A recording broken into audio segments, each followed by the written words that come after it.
જય જવાન જય જવાન.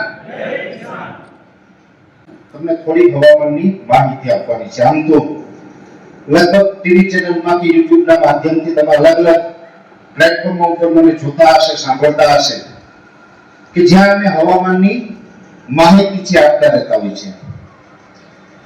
સપ્ટેમ્બર મહિનાની આજે 30 તારીખ છે અને આજે સપ્ટેમ્બર મહિનાનો છેલ્લો દિવસ.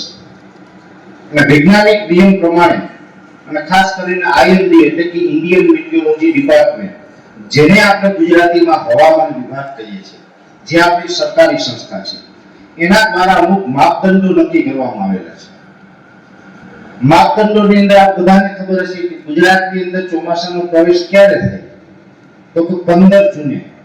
15 જૂન થી ગુજરાતમાં ચોમાસું બેસવાની એક નોર્મલ તારીખ ગણવામાં આવે છે. પછી ઠીક છે, ઘણી વખત એવું બનતું હોય કે અનુકૂળ હવામાનને કારણે 2-5 દિવસ ચોમાસું વહેલું બેસી જાય. ઘણી વખત 10 જૂને પણ આપણે વાવણી થઈ જતી હોય, ચોમાસું વહેલું હોય. ઘણી વખત એવું થાય કે 2-5 દિવસ મોડું હોય.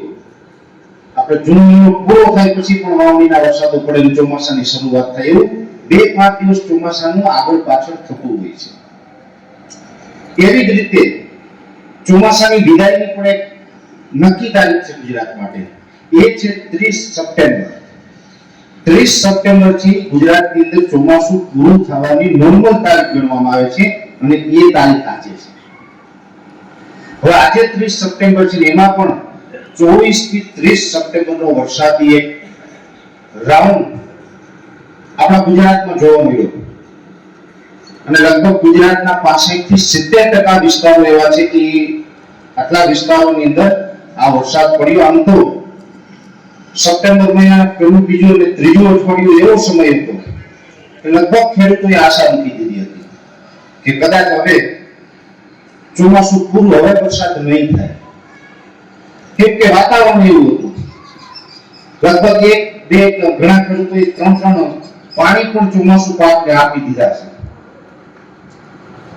તો આપણે ઘણા સમયથી એક અનુમાન હતું. આમ તો આપણા વાર્ષિક કાર્યક્રમોની અંદર પણ 24 થી 30 સપ્ટેમ્બરનો આપણે એક વરસાદનો રાઉન્ડ દર્શાવેલો હતો. અને છેલ્લા ઘણા સમયથી અમે દરેક ખેડૂત ભાઈઓને એક અપીલ કરતા હતા. અપીલ એટલા માટે કરતા હતા, વારંવાર અમે એક પ્રકાર કહી શકાય કે ટોર્ચર કરતા હતા બધાને. થોડીક વાર કાં કોઈ ચેનલ ઉપર આવીને હું માહિતી આપું, થોડીક વાર હોય તો ABP અસ્મિતામાં આવીએ, VTVમાં આવે, TV9 માં આવે, હું યુટ્યુબમાં રોજે રોજ કહું. એટલે ઘણી વખત ખેડૂત ભાઈઓને એવું થતું હશે કે આ વારંવાર ટોર્ચર શું કામ? આ જે સતત ટોર્ચર હતું એની પાછળનું કારણ એવું હતું, આ બધા જાણો છો કે જેને વહેલી પાકતી મગફળી હોય, કેમ કે આપણે ઊભી અને આડી મગફળી, ઊભી મગફળી હોય એ આપણે 90 દિવસે પાકી, 39 નંબર ને 37 ને 41 ને જે 100 જેડ આપણે કરતા હોઈએ. G20 હોય, G22 હોય તો એ થોડા દિવસ વધારે લે, 110-15 દિવસ 20 દિવસ સુધી ખેંચે. પછી જેવી જમીન અને જેવું હવામાન 5-15 દિવસ આગળ પાછળ તો જમીન અને હવામાનના આધાર પર થતું હોય. પણ અમે 24 થી 30 નું ટોર્ચરિંગ એટલા માટે કરતા હતા કે જે વહેલી પાકતી મગફળી છે ને કાઢવાનો સમય થઈ ગયો છે.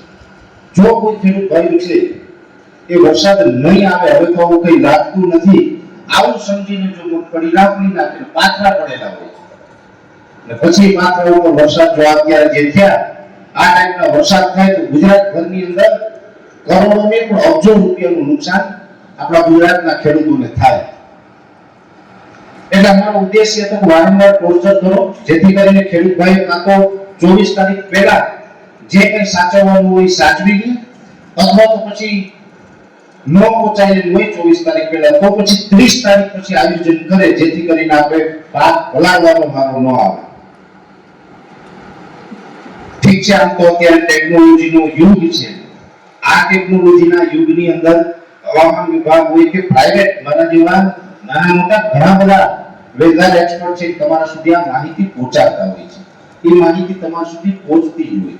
એટલે ખેડૂતો પણ અત્યારે ટેકનોલોજીનો ઉપયોગ કરે છે, જાણે છે, જોવે છે, પછી આયોજન કરતા હોય.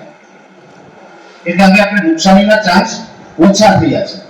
અને આ હવે 2024 નું ચોમાસું, અને એમાં પણ આ ચોમાસું થોડું લાંબુ ચાલ્યું. અને એ પણ આપણું એક અનુમાન હતું.